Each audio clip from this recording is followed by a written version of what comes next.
Hi, this is John Linneball, and this is How to Study for the SAT and ACT, the third SAT essay done in real time. This is the third official SAT essay that I'm doing in real time. This is John Linneball, as I said. I'm with John Linneball Tutoring, and if you like this video, please hit that thumbs up button, and please subscribe to my channel. It doesn't cost you anything and will still help me bring you more videos like this one. So let's move on. Ethos, pathos, and logos. Ethos is an appeal to ethics, facts, character, or authority. The ethics derives from this Greek word, which means character. Pathos means an appeal to emotions, think pathetic. Logos means logic, rationality, deductive, or inductive logic. Don't worry, if you haven't seen these terms, you can learn them now. Even if you have a panic attack and can't recall these words on the test, just use the words the SAT people give you, such as logical arguments, powerful word choice, etc. Just describe what you read in the essay and you will be fine. It's better to use more sophisticated diction, that is SAT or, in quotes, college vocabulary words, but only if you know what they mean. A simple word used correctly is much better than a fancy one used incorrectly. Your job is to analyze, not to argue. No matter what the essay / article / editorial is about, you will always be asked to analyze the way the author uses ethos, pathos, and logos to make his or her point. Do not discuss your personal feelings on the matter discussed in the essay. They didn't ask you to respond to the argument, just to analyze it. However, if you see an obvious logical fallacy, sketchy factual support, or obvious attempts to gloss over important counterarguments with dismissive or distracting language, or that the argument is simply ignored, you can and should mention it along with the things the author does well. Can be a little passive-aggressive. The author skillfully argues around an important counterargument that many readers might miss. I would give you some points for that if I were a grader. The instructions do not change, just as none of the other instructions on the SAT or ACT ever change without a great deal of advance notice. So just memorize them now. The exact instructions are as follows. I got this one from the first official SAT practice test, which you can download online at. Here's the URL. This is where I got all the SAT practice tests. You can too. They're free. As you read the passage below, consider how Jimmy Carter uses evidence such as facts or examples to support claims, reasoning to develop ideas and to connect claims and evidence, stylistic or persuasive elements such as word choice or appeals to emotion to add power to the ideas expressed. Obviously, your essay will not be something written by Jimmy Carter. It's going to be a different essay, but it'll be exactly the same way.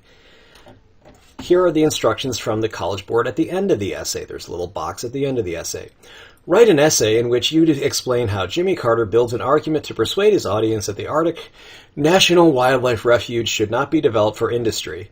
In your essay, analyze how Carter uses one or more of the features listed in the box above or features of your own choice to strengthen the logic and persuasiveness of his argument.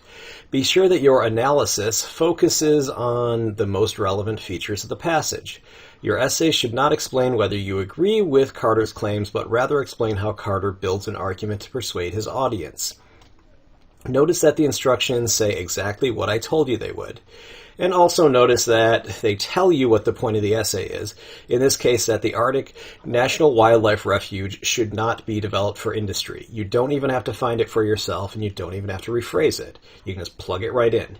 You can mention different elements than the ones listed, but you don't have to do that. Unless they immediately spring to mind, don't bother to search for them. Just be a sheep and use the ones the College Board has listed. These essay graders have to read lots and lots of essays in a very short time, so they're just going to tick off boxes. Go, yep, okay, mention this, great.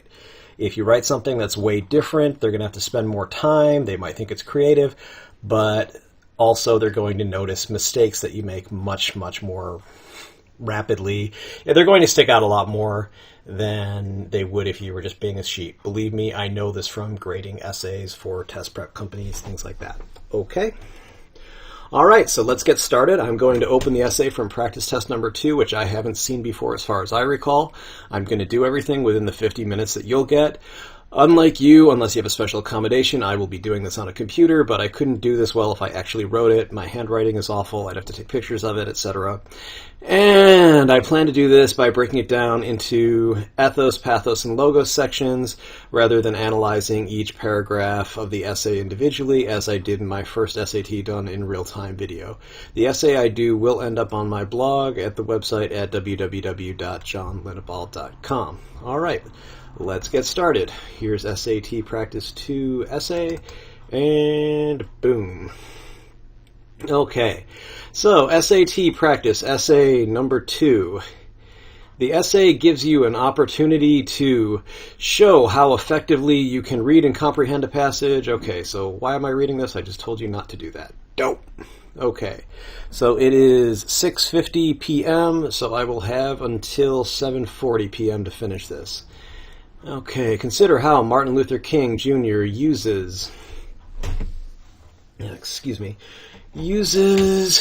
evidence such as facts or examples to support claims, reasoning to develop ideas, and connect claims and evidence, stylistic or persuasive evidence such as word choice or appeals to emotion to add power to the ideas expressed. Okay, so what I'm going to do now is bring up good old Microsoft Word. And here we go. Alright, so here we go. And we will make this like so. And so, since I'm a preacher by calling, it is not surprising that I have major reasons for bringing Vietnam into my field of moral vision.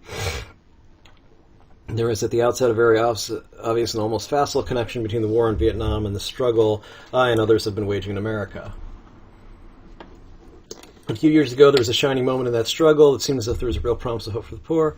Through the poverty program, there were experiments, hopes, new beginning. Okay.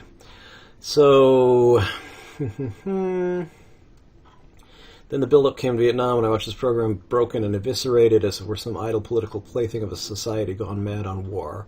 And I knew that America would never invest the necessary funds or energies in real page as long as adventures like Vietnam continue to draw men and skills and money like some demonic, destructive suction tube. So I was increasingly compelled to see the war as an enemy of the poor and attack it as such. Okay. So, the first thing we should do is let's draft a generic introduction. So, if we're going to do the introduction, okay, so first of all, we'll have in the speech beyond Vietnam, a time to break silence. Okay.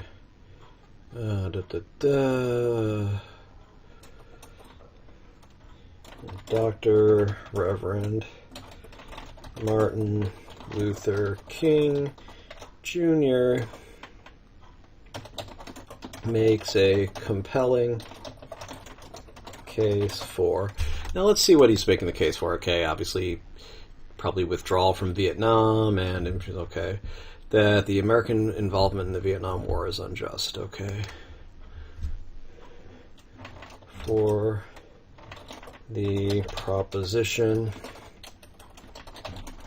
that the United States involvement in the Vietnam War is unjust, using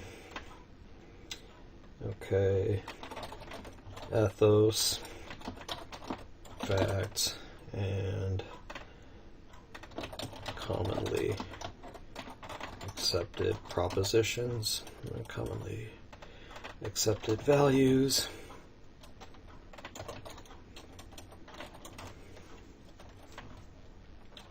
or ethics. Nah, I don't have to put it, okay. Or ethics Okay. Pathos appeals to emotion through powerful, descriptive language, and logos, logic.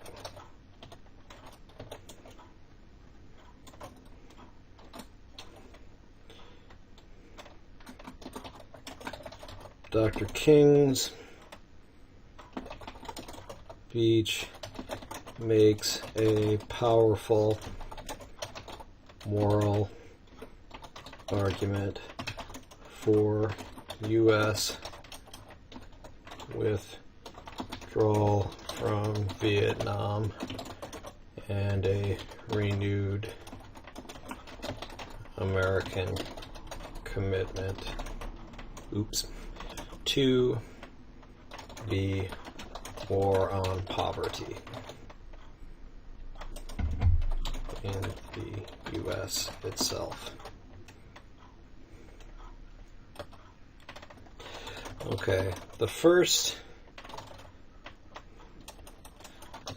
element with which Dr. Reverend King strikes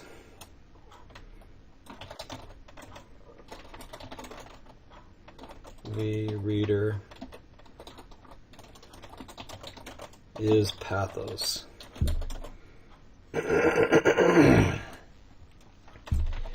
In the first paragraph,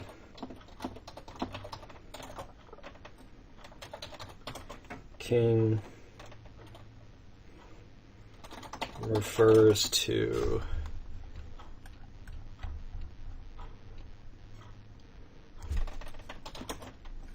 his being a preacher by calling, which, in addition to giving him some moral authority or ethos, brings the reader into a frame of mind where he or she can contemplate ethics, good and evil,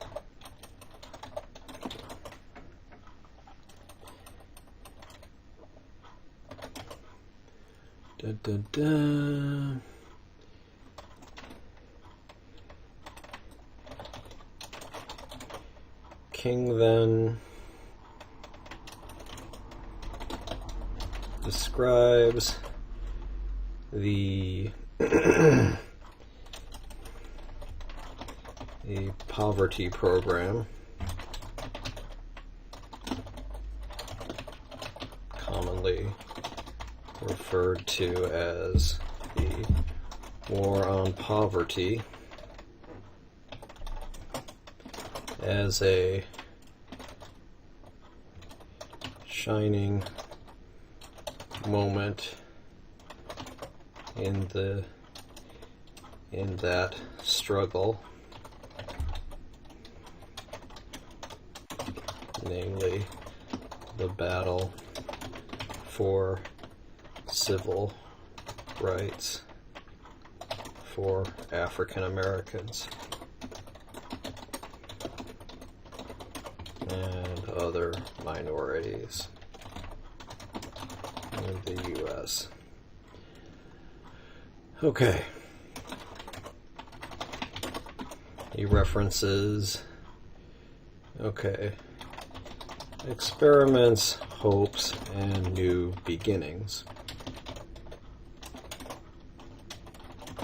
all of which have positive connotations. especially when placed together.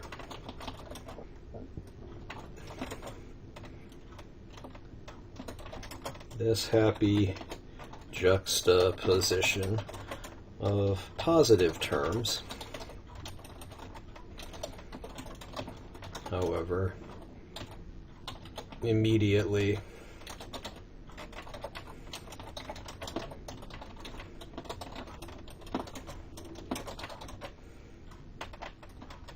with King's next statement.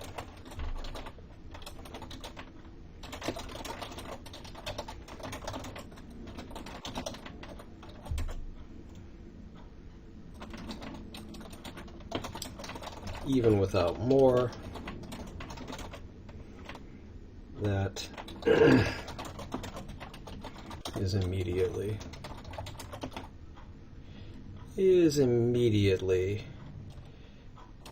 statement, say, immediately brings to mind negative connotations. The Vietnam War was the first U.S. war where images of death and destruction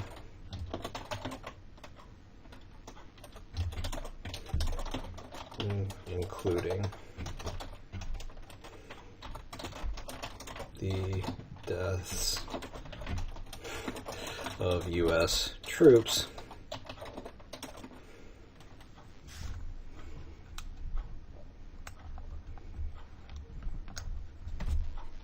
were televised on the nightly news. Televised nightly on news broadcasts. It's true.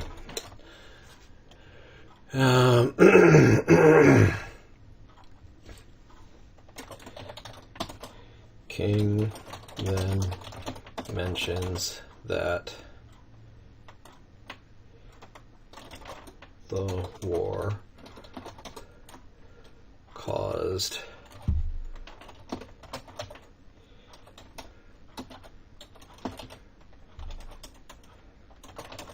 to be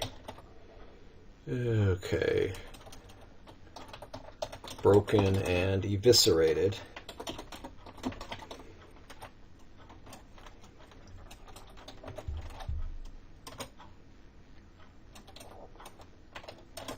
as if it were some idle political plaything of a society gone mad on war. All right.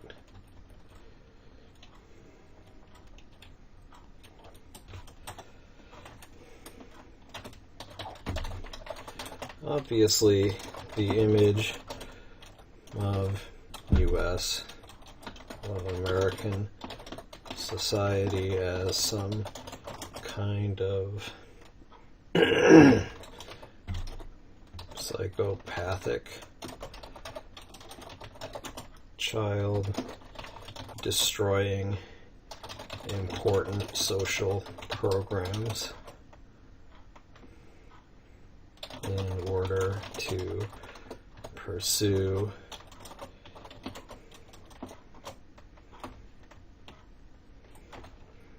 its new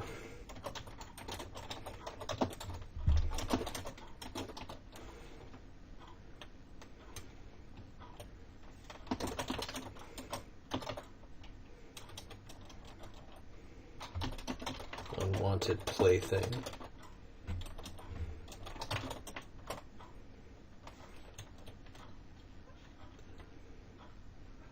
Okay.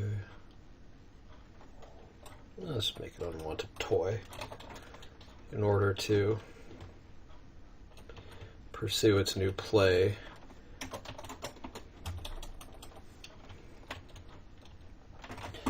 war is incredibly powerful emotional language.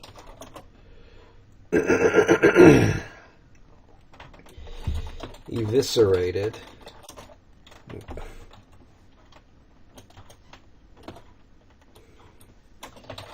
literally means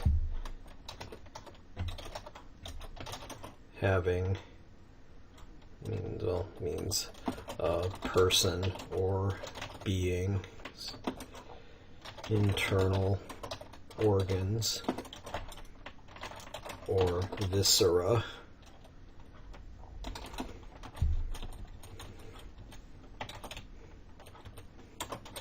being torn out.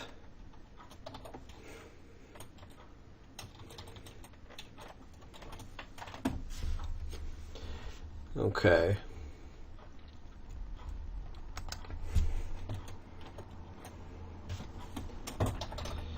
King mentions that the war on poverty could not be fought effectively if men and skills were drawn into adventures like Vietnam.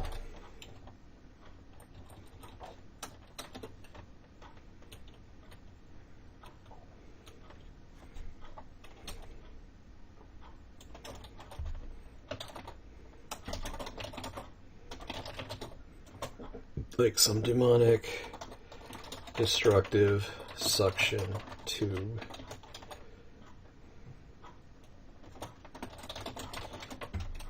King then concludes that the Vietnam War is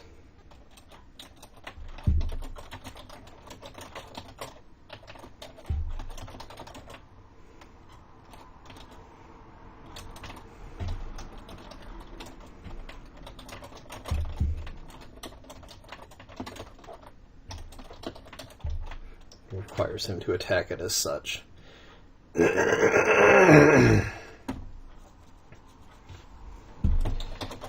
the second paragraph,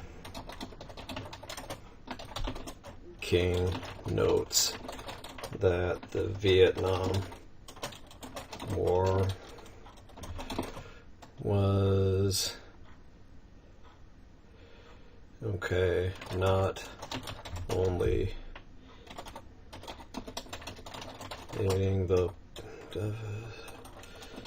stating the poor at home, but sending their sons and brothers to die in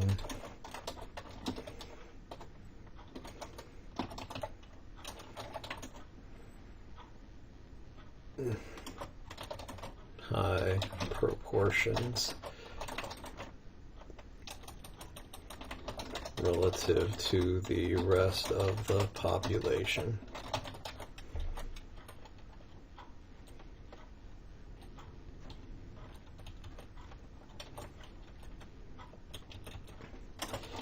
He also cites the irony,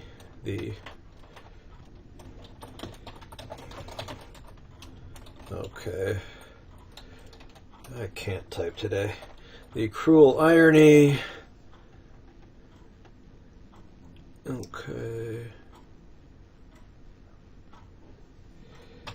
of watching,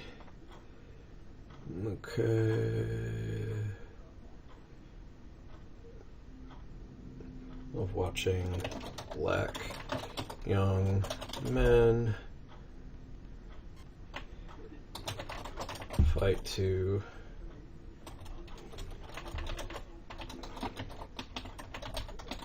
liberties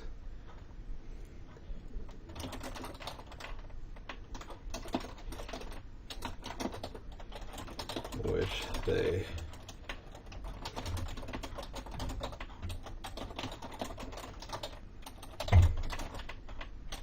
in America.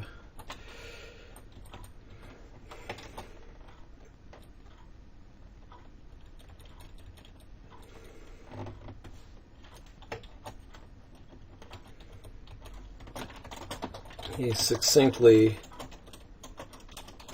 sums up the sadly ironic situation by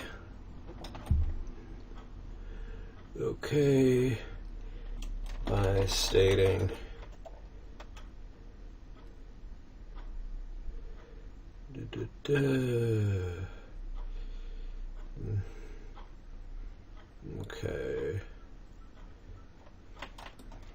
we have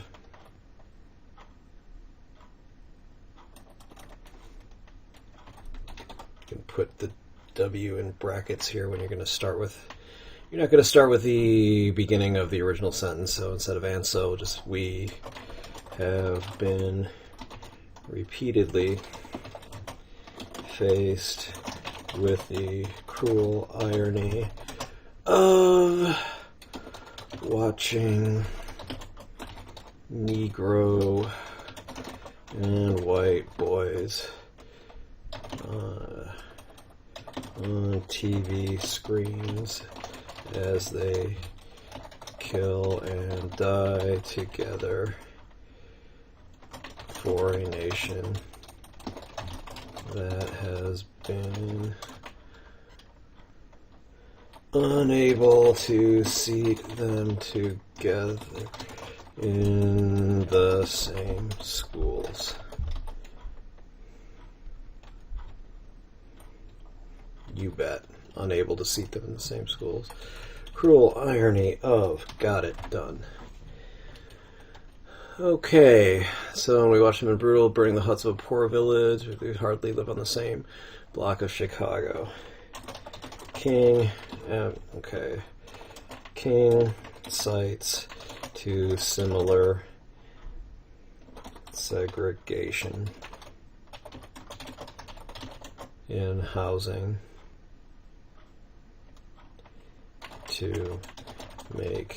to emphasize his point.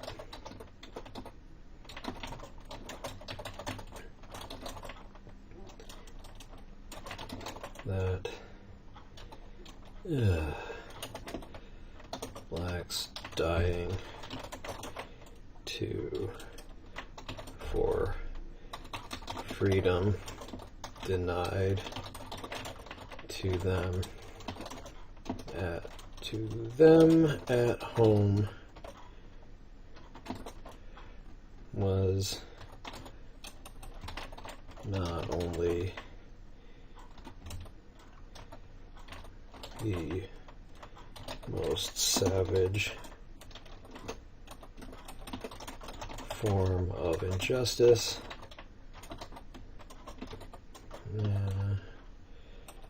and cruel irony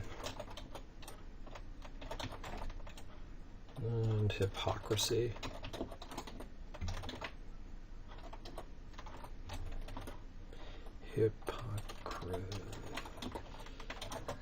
But also unacceptable under any worthwhile system of morality.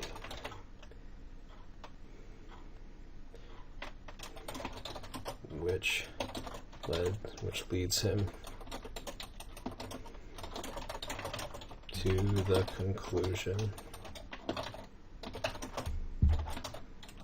I could not be silent in the face of such cruel manipulation of the poor. Okay.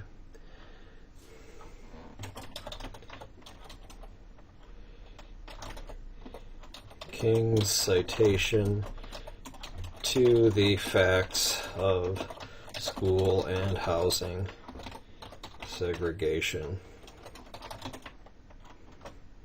and the fact that these things are wrong and hypocritical in a free society are splendid examples of the effective use of ethos in a speech.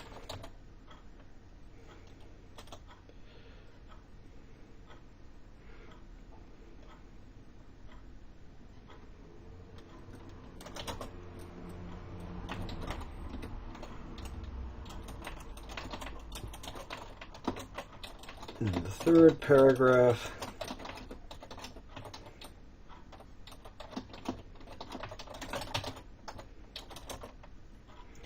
King describes his efforts to encourage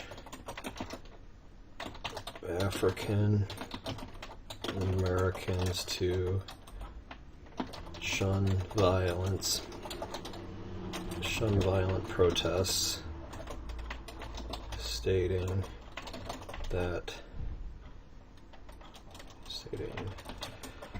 I have told them that Molotov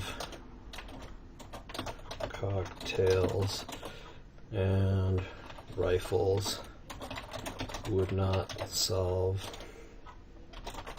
their problems.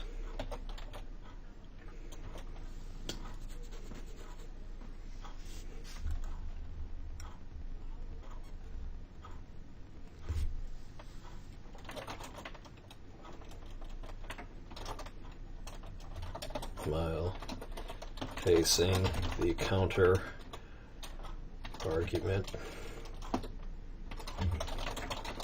that the U.S. government itself was using violence to solve its problems in Vietnam.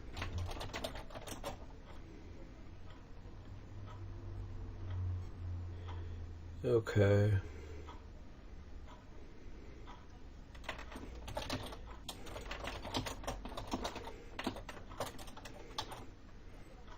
It states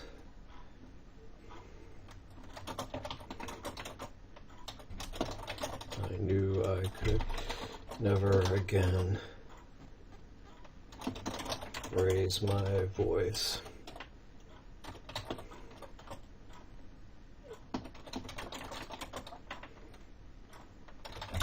Violence of the oppressed.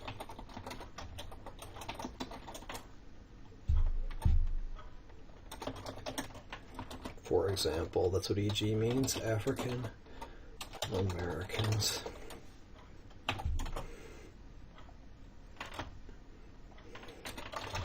Without having first spoken clearly to the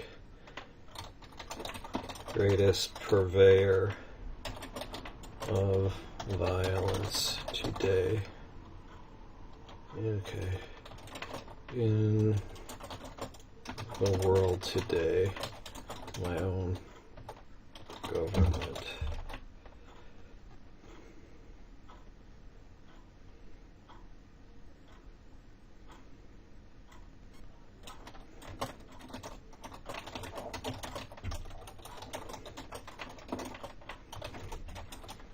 For the sake of those boys, for the sake of this government,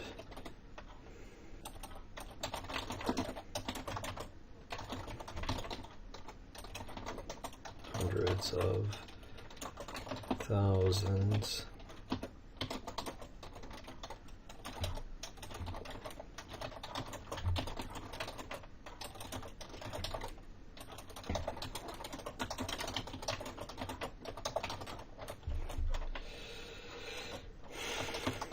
king uses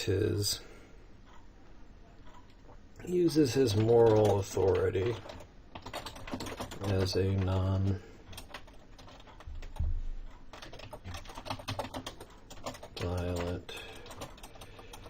preacher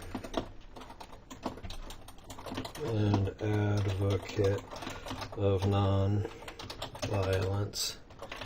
to address why he feels the need to address violence on the global scale, such as war, and not just violence in the U.S. His use of repetition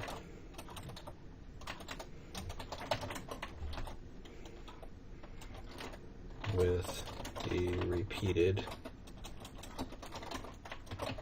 phrase for the sake of emphasizes his belief that non-violence is the solution and only salvation of the poor, of minorities, and of the government.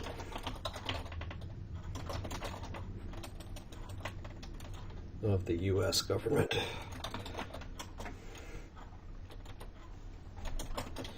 And the people of Vietnam.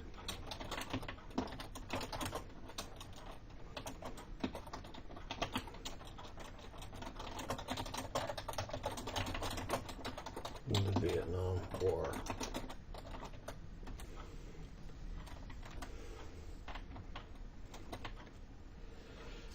Okay, I'm gonna save that as okay.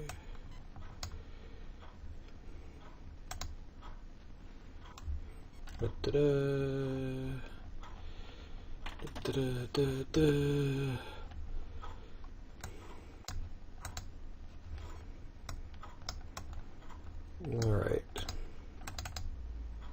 Okay.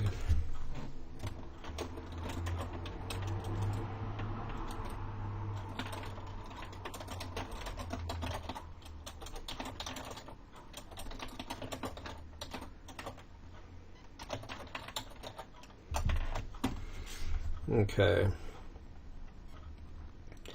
So then,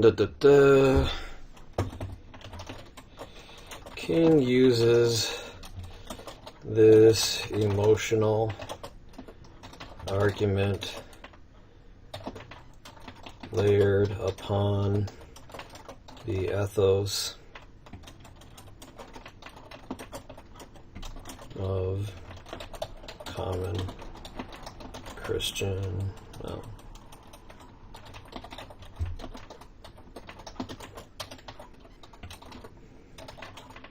morality to lead into the fourth paragraph where he answers the question, aren't you a civil rights leader, with his stated mission to save the soul of America. Here.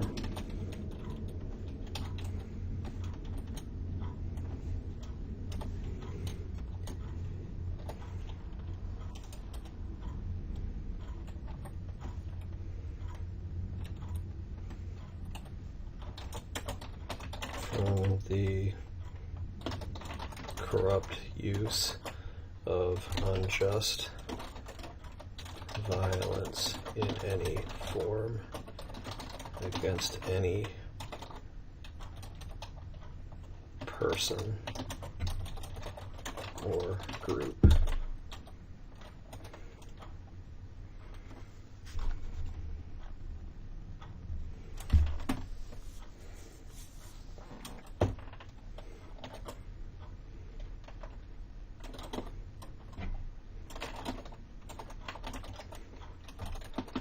Mission was okay.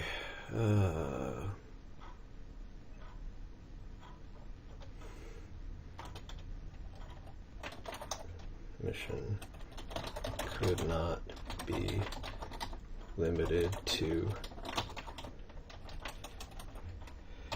obtaining certain rights.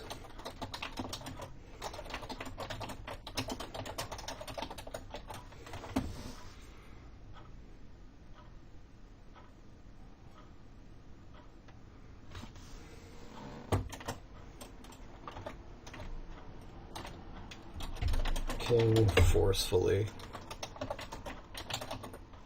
compares the U.S. to a corpse, well, to a human body, I'd say the U.S. government and society to a human body, stating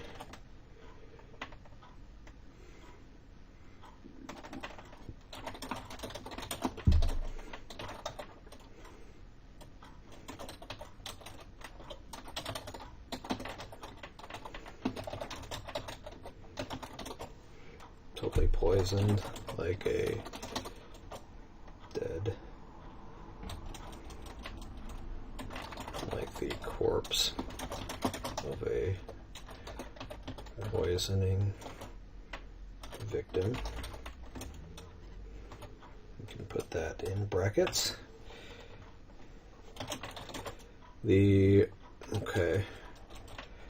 Part of the autopsy must read Vietnam. It seems like there should be quotes there, but there aren't in the original, so okay. It can never be saved so long as it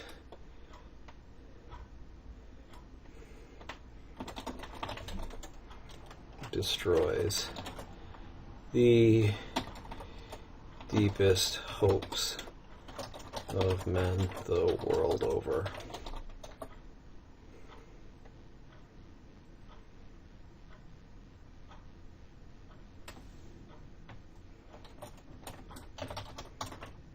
King finally concludes that those who would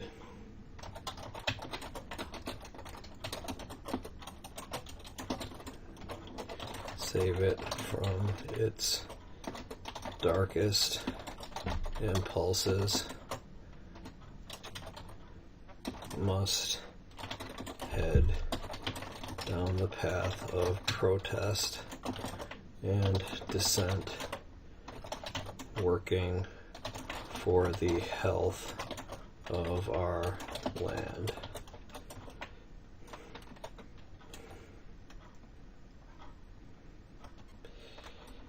King thus compares the struggle for civil rights to a journey down a strenuous and demanding hiking path where those who wish to work for justice must work for the health of our land by struggling against the injustice wreaked by the powerful in the U.S. government, not only against African Americans in the U.S., but against Vietnamese nationals in Vietnam.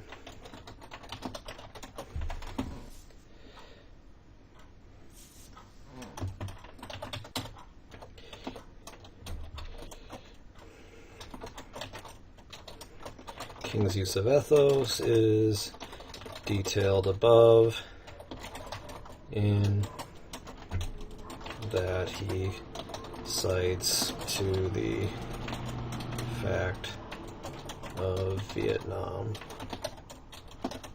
being broadcast on television every night.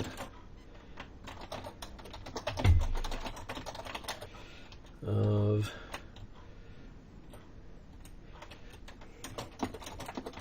more scenes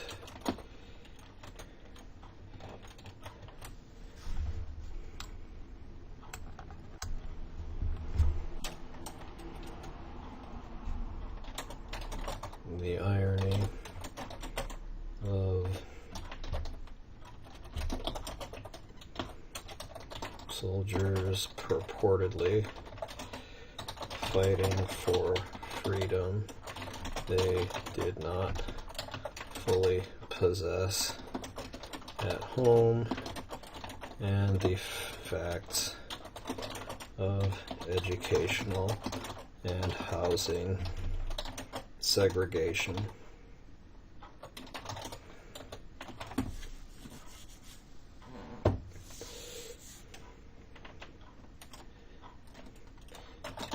King's use of logos is very simple.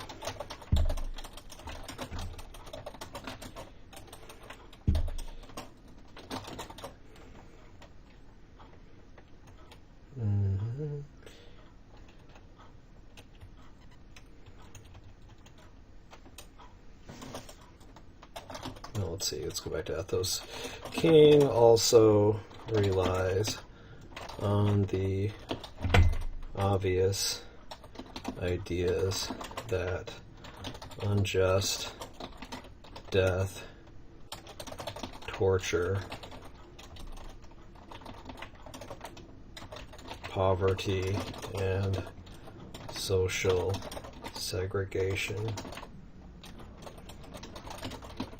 based on race are wrong.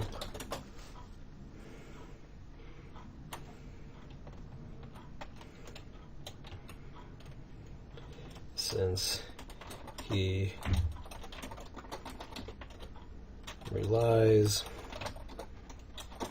on the basic notions that no one deserves to suffer based upon his or her race.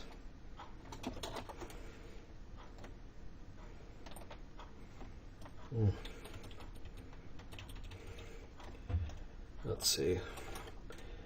For no other reason than his or her race, it makes no sense to fight for racial equality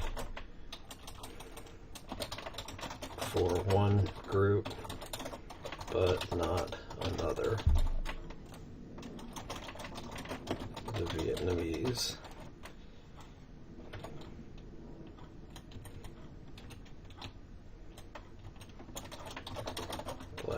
Americans, but not another. Okay, irony, black soldiers. We'll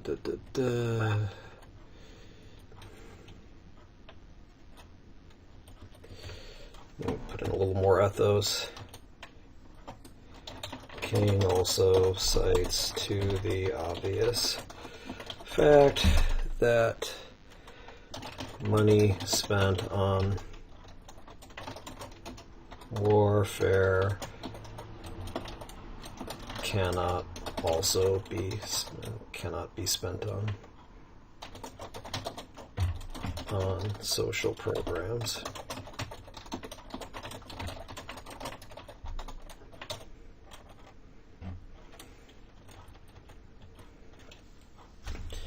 Okay. Since the Vietnam War not only oppressed the Vietnamese, but drew much needed money away from social programs intended to help the poor and minorities. In the U.S., King's inexorable logic leads him to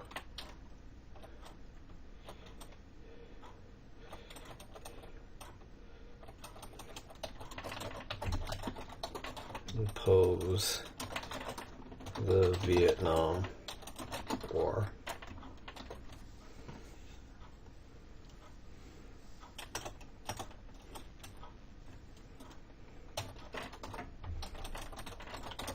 Reverend Dr. Martin Luther King's speech uses ethos in the form of commonly accepted Christian, Judeo-Christian morality, pathos in the vibrant description of racial injustice and intolerable violence, and logos in the form of the compelling conclusion that any civil rights movement must aim for peace and justice for all people worldwide, not just some in the U.S. It is a classic example of a persuasive moral argument against war and for racial justice, racial and civil justice. And there we go. All right.